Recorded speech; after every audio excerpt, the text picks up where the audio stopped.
इसलिए कलिकाल में तुम सूरदास बनकर के आओगे और तुम्हारे नेत्र नहीं होंगे, पर फिर भी तुम मेरी विशिष्ट लीलाओं का दर्शन किया करोगे और उन लीलाओं को पदबद्ध करके मुझे दिया करोगे, मेरे को अर्पित किया करोगे। ना जाने असंख्य वैष्णवों को मेरी लीला अनुराग करा करके तुम मेरे चरणाश्रित बना दोगे। उद्धव जी महाराज बोले, अच्छा मुझे नेत्रहीन होने का श्राप दिया, मैं भी श्राप देता हूं। यह भी जिस प्रकार तुम्हारे समीप रहने का इनको बड़ा अभिमान है ना कि हम तो शामा शाम के समीप रहते हैं, पूर्ण अधिकार है, यह भी विरह व्याकुल होकर के पृथ्वी पर विचरण करेंगे। और वही कहते हैं ऐसा भाव, तो वही मीरा जी के रूप में प्रकट हुए और पूरे जीवन विरहातुर ही रहे। पर दोनों के विरह ने और यहाँ उनके चक्षु प्रज्ञा चक्षु होने के कारण न जाने कितने लोगों को भक्ति संग प्राप्त हुआ। तो एक वर्णन वहां पर ऐसा आता है कि जब उद्धव जी महाराज आए तो उनके साथ तो ऐसा हुआ। एक बार ब्रह्मा जी आए और ब्रह्मा जी जैसे निवृत्त निकुंज में प्रवेश करने लगे, ललिता विशाखा जी बोली, पता नहीं है उद्धव के साथ क्या हुआ, तुम भी घुस रहे हो भीतर। बोले, वो उद्धव था, मैं ब्रह्मा हूं, पूरी सृष्टि बनाता हूं मैं, मुझे तो कभी भी काम पड़ सकता है भगवान से, मेरे लिए तो कहीं रोक टोक नहीं हो सकती। बोले, नहीं, वृंदावन में तुम्हारे लिए भी रोक है। ठाकुर जी यदि वृंदावन विलास कर रहे हैं तो यहाँ ब्रह्मा भी नहीं आ सकता। ब्रह्मा जी बोले, देखो मैं ब्रह्मा हूं, भगवान को जाकर के एक बार कह दो, वो खुद दौड़े चले आएंगे बाहर। ललिता जी बोली, अच्छा ठीक है, हम जाके बता देते हैं। ये बताओ तुम कौन से ब्रह्मांड के ब्रह्मा हो? ब्रह्मा जी बोले, एक ही ब्रह्मांड है। कौन से ब्रह्मांड के ब्रह्मा, ये क्या बात होती है? ललिता विशाखा एक दूसरे को देख के मुस्कुराने लगे। बोले, हमारे वृंदावनेश्वर श्री कृष्ण के जितने रोए हैं ना, उन प्रत्येक रो में करोड़ों ब्रह्मांड है। वो ऐसे हाथ छिड़क देते हैं तो ब्रह्मांड निकल आता है बाहर। उसी ब्रह्मांड का संचार कर एक ब्रह्मांड का हाथ छिड़कते हैं तो करोड़ों ब्रह्मांड निकलते हैं, उसमें से एक ब्रह्मांड का संचार करता एक ब्रह्मा होता है। ऐसे करोड़ों ब्रह्मांड एक रोमकूप में तुम कहां के ब्रह्मा हो, ये बताओ। ब्रह्मा जी को चारों मुखों से मूर्छा आ गई, वहीं गिर गए। बोले, मुझे नहीं पता, मुझे तो आज पता चली है कि मेरे अलावा भी एक और ब्रह्मांड है। तब भगवान ने आकर के कहा, ब्रह्मा जी ये सत्य कह रहे हैं, ऐसे अनेक ब्रह्मांड हैं, अनेक पृथ्वियां हैं, अनेक लीलाएं चल रही हैं, अनेक मानव हैं। मेरा ये लीला, मेरा ये संसार का सृजन भाव है, इसके विस्तार को तुम समझ नहीं पाओगे। इसलिए जितना गुरुजन जिस लीला का वर्णन करने, केवल उसी तक सीमित रहो। ठाकुर जी के विराट रूप में जाने का अगर आपने मन बना लिया कि मुझे विराट रूप समझना है, तो भैया ये पूरा जीवन निकल जाएगा, पागल और हो जाओगे। हो सकता है कि पागल खाने में भर्ती होना पड़े, लेकिन भगवान का विराट रूप नहीं समझ आ सकता। ऐसा विराट रूप है भगवान का। तो ऐसे करोड़ों ब्रह्मांड का जब प्रलय होता है, भगवान अपने उदर में धारण करके भगवान शयन कर जाते हैं। सबका प्रलय होता है, केवल ये जो 4 व्यासपीठ लगी हैं यहां रखे हुए इन ग्रंथों का कभी प्रलय नहीं होता है। इनका नाम क्या है? वेद। वेदों का कभी प्रलय नहीं होता, क्योंकि वेद क्या है? वेद शब्द है। हमने उनको एक ग्रंथ में एक स्थान पर नियुक्त कर दिया है, पर वे तो भूमंडल में विचरण करते रहते हैं। शब्द हैं और शब्द कभी बंध नहीं सकता। शब्द तो आकाश में घूमता है और आकाश स्वतंत्र है, आकाश की कोई सीमा नहीं है कि वहीं तक है। इसलिए सबका प्रलय हो जाता है, वेदों का कभी प्रलय नहीं होता।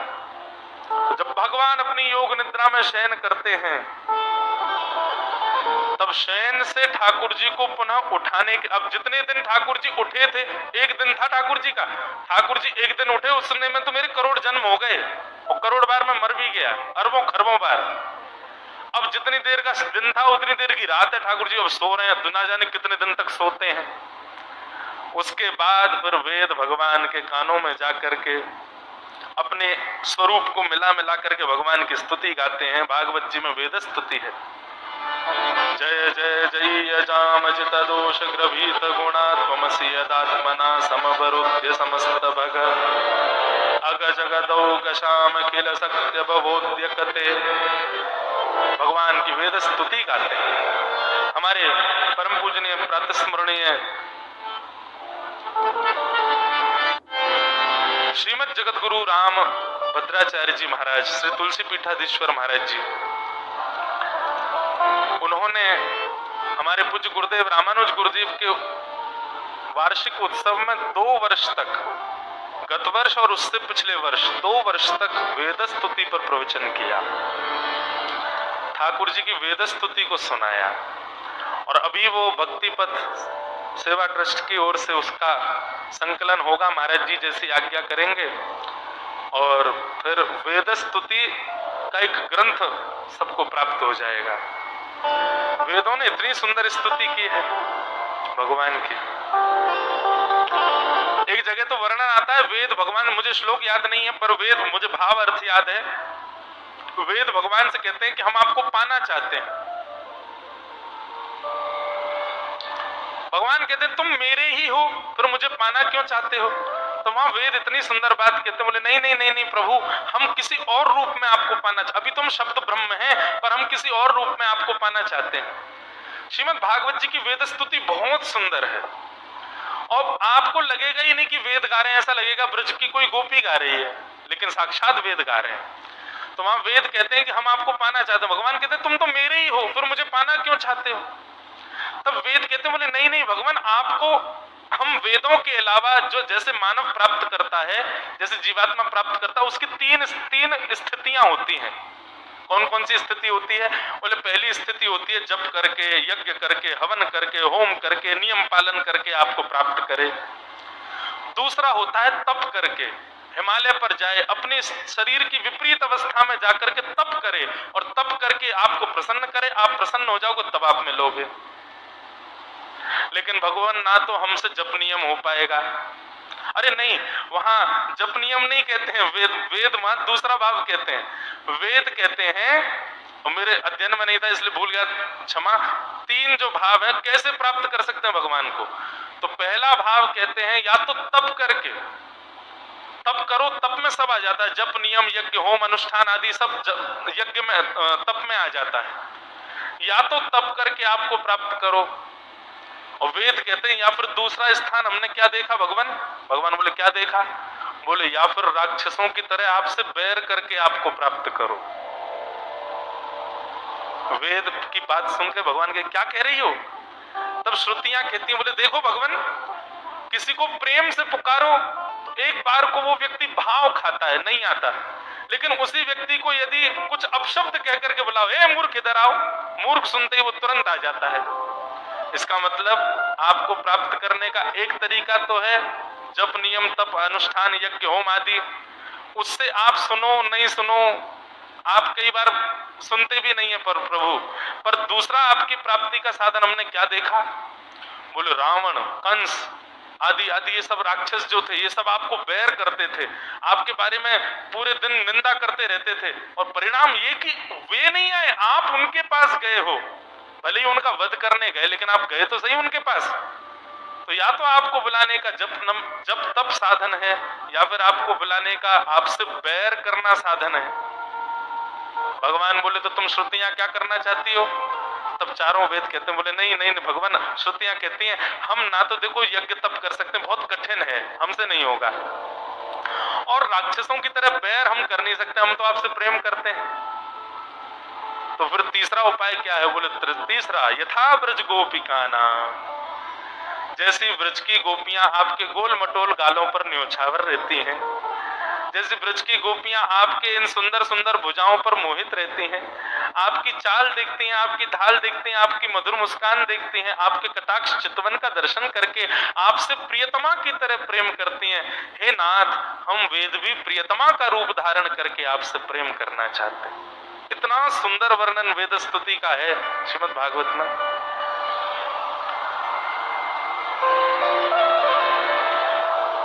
निगम कल्प तरोर गलितम फलम, श्रीमद् भागवत को फल कहा, लेकिन महाराज जी ऐसा फल है ना तो इसमें छिलका है ना गुठली है, केवल रसी रस है। कोई विषय उठा लो भागवत जी का, कहां तक कहें कृष्ण कंस दोनों के युद्ध की कथा, वो भी इतनी सुंदर है कि वहां पर भी ठाकुर जी का रूप लावण्य प्रकट हो जाए, वो भी प्रेम युक्त है। इसीलिए भागवत पुराण सम्राट है, क्योंकि यहाँ पर कोई भी विषय ऐसा नहीं है कि वो छोड़ दिया जाए तो चले, नहीं, सब सुनने योग्य है। तो वेद स्तुति गाते हैं भगवान की, और जैसे वेद स्तुति गाते हैं तो वेद की स्तुति सुनकर के ठाकुर जी अपनी आंखें मीटते हैं। वहां के मीट करके जैसे ही उठते हैं, अब कोई है ही नहीं, भगवान है अकेले और कोई है ही नहीं, तो भगवान बैठे बैठे मन में चिंतन करते हैं, और वो जो चिंतन करते हैं वो होने लग जाता है। एको हम भविष्याम, मैं एक हूं, अब बहुत होना चाहता हूं। और ठाकुर जी चिंतन करते हैं, फिर उनको क्रिया नहीं करनी पड़ती, कर्म हमको करना पड़ता है चिंतन करके, भगवान को नहीं। भगवान तो जो सोचते हैं वो हो जाता है। जैसे ठाकुर जी ने सोचा मैं एक हूं, बहुत होना चाहता हूं, तभी नाभि से अपने आप कमल उत्पन्न हो गया, उत्पन्न होकर के आकाश की ओर जाने लगा, और उसी कमल के मध्यस्थ विराजमान श्री ब्रह्मा जी। ब्रह्मा जी की उत्पत्ति की पूरी कथा सुनाई कि ब्रह्मा जी कैसे उत्पन्न होते हैं, और फिर ब्रह्मा जी की उत्पत्ति होने के बाद ब्रह्मा जी सोचते हैं मैं कौन हूं, कहां से आया हूं, कहां है भैया। अपने नीचे के कमल को देखते हैं, उसकी पूरी तंतु में नीचे प्रवेश करते हैं, ना जाने कितने दिनों तक चलते रहते हैं, उसका छोड़ और नहीं मिलता, लौट करके आके ऊपर बैठ जाते हैं। तब उनको जलाशय का स्वर सुनाई देता है, जैसे जल गिरता है तो टप टप टप ये स्वर आता है, ऐसे ही उनको वो स्वर सुनाई दिया, और उस स्वर से उन्होंने अनुमान लगा लिया कि भगवान जो भी, जिसने भी मुझे बनाया है, वो आज्ञा कर रहे हैं कि तुम तप करो। लेकिन निर्गुण निराकार ब्रह्म का तप कैसे, जिसको मैंने देखा नहीं, जिसको मैं जानता नहीं, उसका तप कैसे करूं। तब फिर भी उन्होंने तप किया, लेकिन तप करने के बाद भी मन को शांति नहीं मिली।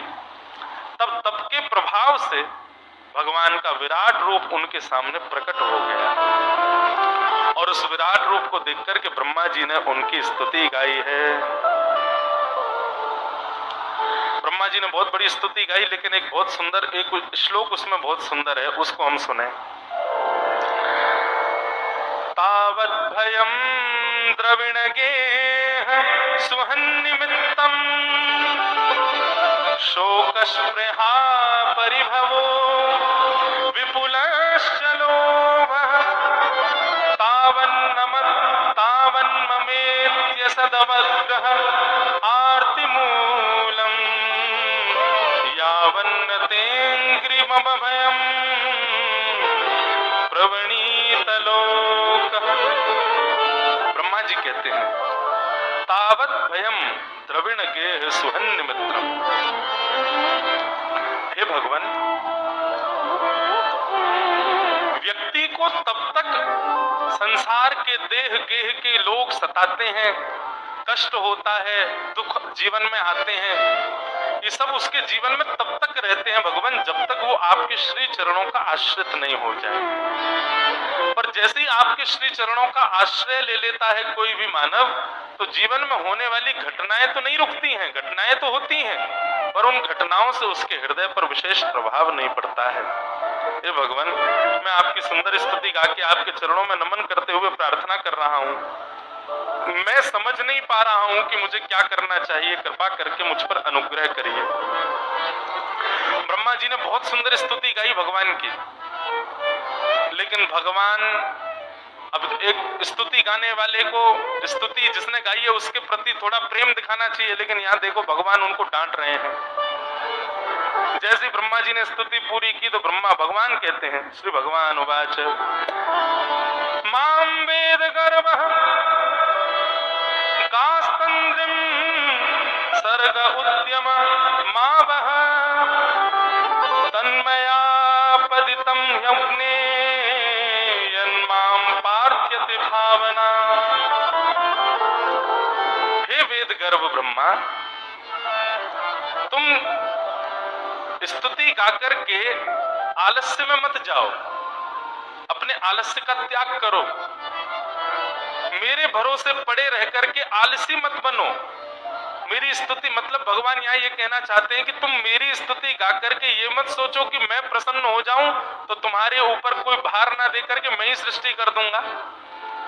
आलसी मत बनो, देव देव आलसी पुकारा, मेरे भरोसे मत पड़े रहो, उद्यम करो। और मैंने जो तुमको चतुश्लोकी भाव सुनाया है उसका अनुष्ठान करो। यहाँ ठाकुर जी अनुष्ठान का भाव देते हैं। अनुष्ठान करके अपनी मन बुद्धि को एकाग्र करके विचार करो और विचार करके कर्म में लग जाओ। तुमको सृष्टि करनी है, और कैसी सृष्टि करनी है? बोले ऐसी सृष्टि करनी है, ऐसे जीव बनाने हैं जो कर्म भी करें और मेरी प्राप्ति के लिए भजन भी करें। जाओ। ब्रह्मा जी को आज्ञा दे दी। ब्रह्मा जी ने पुरुषण किया, चतुश्लोकी भागवत का नित्य नित्य नित्य स्मरण करते रहते, उनकी बुद्धि मेधावी होती चली गई और श्री ब्रह्मा जी महाराज ने इस प्रकार पृथ्वी पर सृजन करना प्रारंभ किया। 10 प्रकार की सृष्टि ब्रह्मा जी ने बनाई। उसमें सबसे पहले श्री ब्रह्मा जी ने उद्भिद बनाए। उद्भिद किनको कहते हैं? जो जमीन से अपने आप प्रकट होते हैं, यानी कि वृक्ष आदि, इनका निर्माण किया। ब्रह्मा जी ने देखा ये कर्म तो कर रहे हैं लेकिन भजन नहीं कर सकते, जड़ हैं। तब ब्रह्मा जी ने दूसरी सृष्टि के रूप में अंडज बनाए। अंडे से प्रकट होने वाले जीव जंतु बना दिए। यह भी कर्तव्य तो कर रहे हैं, कर्म तो कर रहे हैं, लेकिन भजन नहीं कर रहे भगवान का। तब तीसरी सृष्टि के रूप में स्वेदज बनाए। वृक्षों के पुष्प पत्र फल गिर जाते हैं और गिर करके जब कुछ दिनों बाद जब वो अपने स्वरूप से विच्छिन्न हो जाते हैं, सड़ जाते हैं, तो उनसे उत्पन्न होने वाले छोटे छोटे कीड़े मकोड़े आदि, इन सब का निर्माण करना प्रारंभ किया, स्वेदज बनाए।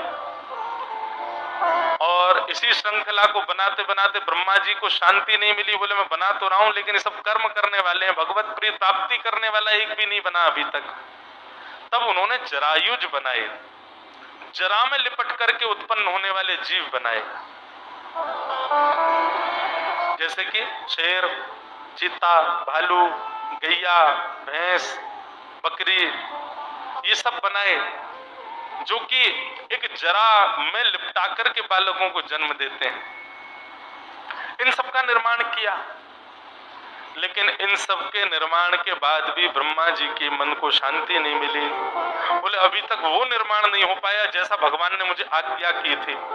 तो जैसे ही मन अशांत हुआ, फिर से भगवान के द्वारा दिए गए तत्व ज्ञान का चिंतन करने लगे और चिंतन करते करते करते करते वर्षों बीत गए। और जैसे ही ब्रह्मा जी को चेतना हुई, ब्रह्मा जी ने निर्माण करना प्रारंभ किया। और जैसे ही निर्माण किया है, भगवान के द्वारा बताए गए उस सुंदर भाव का चिंतन करने के बाद, तो सबसे पहले मानव की रचना हुई। और किनको बनाया? सनकम च सनंदम च सनातनम धाम भू सनत कुमारम च मुनि निष्क्रियानुध्वरेत् सह। सनक, सनंदन, सनातन, सनत कुमार, ये 4 निर्माण सबसे पहले ब्रह्मा जी ने की। और इन चारों को बनाने के पश्चात ब्रह्मा जी ने कहा, वत्स, मैंने तुमको सृष्टि करने के लिए बनाया है, चलो अब मेरे साथ हाथ बटाओ और सृष्टि को आगे बढ़ाने में मेरे सहायक बनो। चारों रोने लगे। बोले महाराज नहीं नहीं पिताजी, हमसे ये सब मत करवाओ, हम तो भगवान का भजन करने के लिए आए हैं संसार में। हम तो ठाकुर जी का भजन करने के लिए प्रकट हुए हैं। आप संसार में हमको मत लगाइए भगवान, हम आपसे प्रार्थना करते हैं। इसीलिए इन चारों ने जन्म लेते ही कहा कि हम तो ठाकुर जी को भजने आए हैं। इसलिए भगवान ने इनको अपने प्रथम अवतार के रूप में स्वीकार किया। ये भगवान के प्रथम अवतार हैं। बोलो सनत कुमार भगवान की। सनक, सनंदन, सनातन, सनत कुमार, ये 4 वही हैं जिनके श्राप से जय और विजय बार बार राक्षस बन करके आए और उनको संहार के लिए नारायण भगवान भिन्न भिन्न रूप धारण करके आए। ये भगवान के प्रथम अवतार हैं। ये चारों हमेशा 4 वर्ष के बालक के भांति छोटे से ही रहते हैं, कभी बड़े नहीं होते। और चारों का दर्शन श्री दत्त भगवान के मंदिर में भी हो रहा है। शिखर पर उनका दर्शन होता है, उनका दर्शन करिएगा। तो ऐसे सनत कुमार भगवान, ये प्रथम अवतार भगवान के।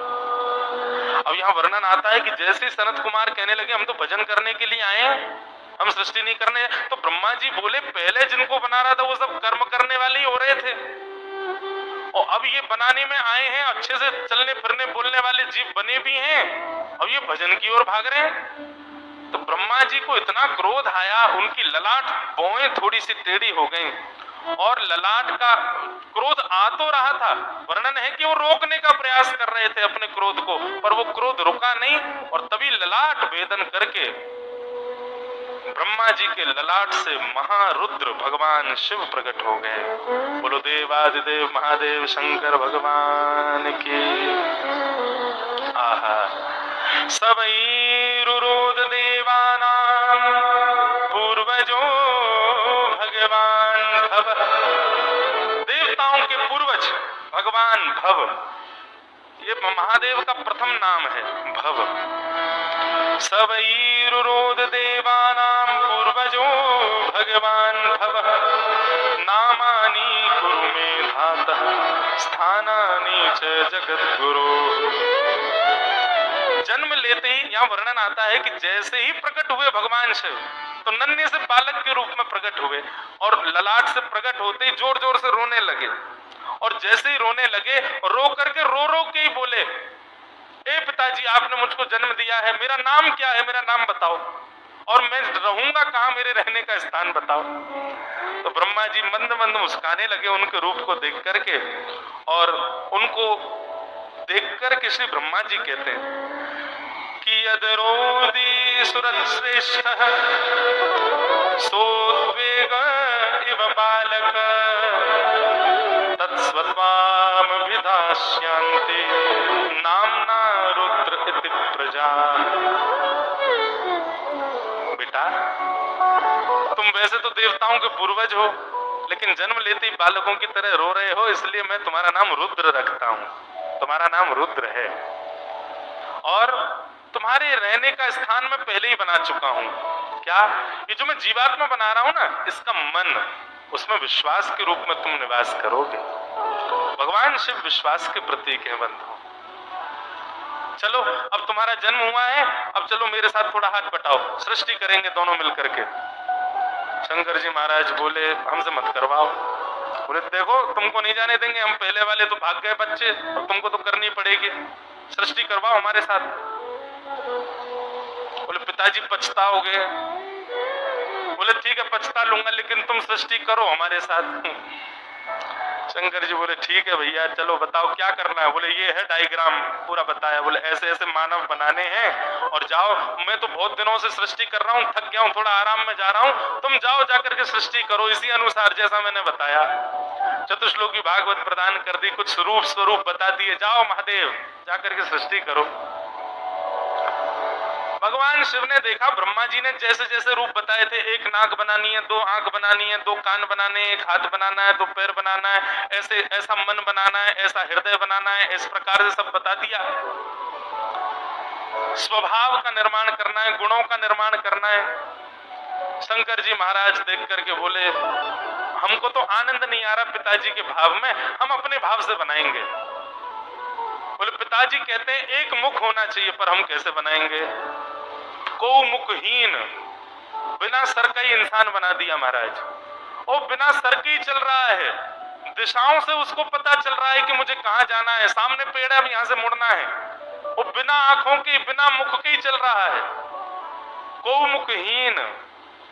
और किसी को कैसा बना दिया? बोले विपुल मुख काहू, किसी के खूब सारे सर बना दिए, इतने सारे सर लिए घूम रहा है। बोले हाँ अब बढ़िया लग रहा है, ये बढ़िया बना है। अब क्यों? एक मुंह होता, पीछे से शत्रु प्रहार करे उसको कैसे पता चले, इसके बाकी के मुंह घूम घूम के देख लेंगे। और इसमें एक और क्वालिटी होगी, क्या? एक सिर में दर्द होगा तो उस सिर को ये शांत कर देगा, उस सिर को ये उस मुंड को ये विश्राम में भेज देगा, दूसरे मुंड से काम कर लेगा। और इसमें एक और व्यवस्था हो जाएगी, क्या? 24 घंटे मानव कर्म कर सकता है। 5-10 सर हैं तो 5 सर रात में सोएंगे, 5 सर सुबह सो जाया करेंगे, 24 घंटे मानव क्रियामत रहेगा।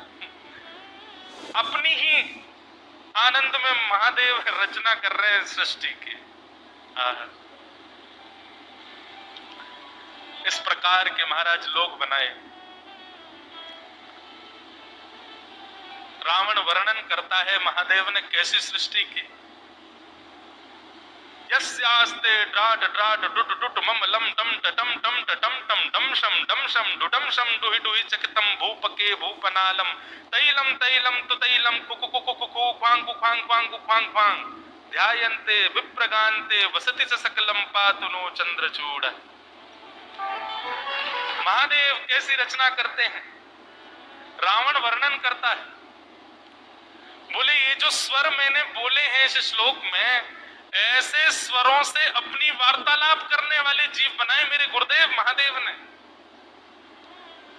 और सामान्य मानव तो अपनी प्यास जल पी करके बुझाता है, पर ये महादेव ने ऐसे बनाए हैं। बोले क्या ये तेल पी करके सालों साल जीवित रह सकते हैं?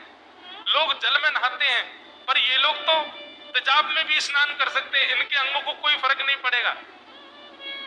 महाराज, मानव को यदि कुछ खाना है, कुछ पकाना है तो उसके लिए अग्नि चाहिए, पर ये ऐसे मानव हैं, ये अपने शरीर के एक अंग को दबाएंगे, मुख खोलेंगे तो मुख से ही अग्नि निकलने लग जाएगी। ये मानव बन रहे थे, अगर हम ऐसे ही बने होते तो क्या हाल होता आज हमारा। ब्रह्मा जी ने थोड़े दिन आराम किया, उसके बाद मन में विचार किया, देखें तो सही महादेव रचना कर रहे हैं, कैसी रचना हो रही है। और महाराज जैसे ही ब्रह्मा जी ने नीचे आकर के देखा, पूरी सृष्टि जला दी। एक दूसरे के पीछे अग्नि लेकर के भाग रहे हैं। एक तो ब्रह्मा जी के पीछे ही भागा ब्रह्मा जी को मारने के लिए। ब्रह्मा जी छुप करके गुफा में जाकर के बैठ गए। बोले कहां है महादेव रुद्र? देखा तो एक शिखर के ऊपर बैठे हैं महादेव ध्यानस्थ। ब्रह्मा जी पहुंचे, पुत्र, अरे पिताजी आगे देखिए मैंने कैसी सृष्टि बनाई। आपने तो मानव को ऐसा बना दिया था, मुझे तो वो बिल्कुल बलहीन लग रहा था। मैंने कहा थोड़ा बल तो होना चाहिए। देखिए मैंने 10 सिर वाले मानव बनाए हैं, 5 सर रात्रि में सोएंगे, 5 सर सुबह। अपनी सारी खूबी बताने लगे। ब्रह्मा जी बोले बेटा अलम प्रजा भी तुमसे नहीं हो पाए, इसको बंद कर दो, यहीं पे यहीं रोक दो, ये पूरी सृष्टि खत्म हो जाएगी नहीं तो। शंकर जी बोले पिताजी भाई नहीं आपको? नहीं बेटा बहुत बढ़िया है, लेकिन ये जी नहीं पाएंगे इस संसार में, और ना किसी को जीने देंगे। जो मेरे पीछे ही भाग रहे हैं मारने को, वो कैसे जिएंगे, कैसे जीने देंगे? बेटा मैं समझ गया, मैं जान गया हूं तुमको। तुम सृष्टि करने के लिए आए ही नहीं हो, तुम तो भगवान का भजन करने आए हो। और तुम्हारा जो स्वरूप है ना, वो तमोगुणी है, क्योंकि तुम मेरे क्रोध होने पर उत्पन्न हुए हो। बंधुओं ये बात कहने में मुझे थोड़ा तो संकोच लगता है मन में। महादेव नहीं है ऐसे, महादेव तो परम दयालु। पर उनका स्वभाव कैसा, वो इतने ठाकुर जी की सेवा भाव में मस्त रहते हैं कि उनसे कोई क्रिया हो नहीं सकती। इसलिए भगवान ने उनको संहार के देवता बना दिया। बोले संहार कर दो। बोले संहार कैसे होगा? बोले तीसरा नेत्र खोल देना, अपने आप प्रलय आ जाएगी, सब खत्म हो जाएंगे, इतना तो कर देंगे हम। महादेव अपनी समस्त सेना लेकर के बोले पिताजी मैं कहां जाऊं? बोले उत्तर का भाग संभालो, पहाड़ों पर जाकर रहो, जहां मानव पहुंच ही नहीं पाए वहां जाकर के रहो, और अपनी सबरी सेना संग ले जाओ।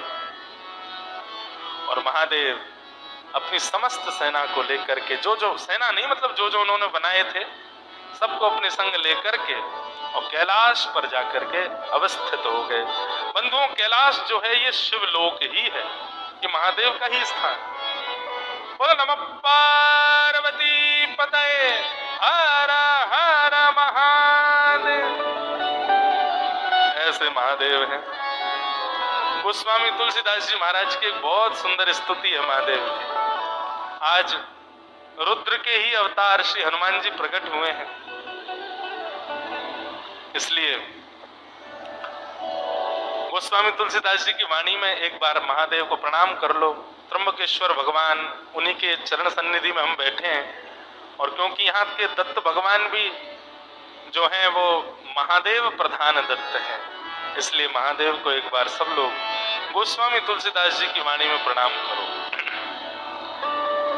विनय पत्रिका में गोस्वामी जी गाते हैं, शंकरम शंकरम सज्जना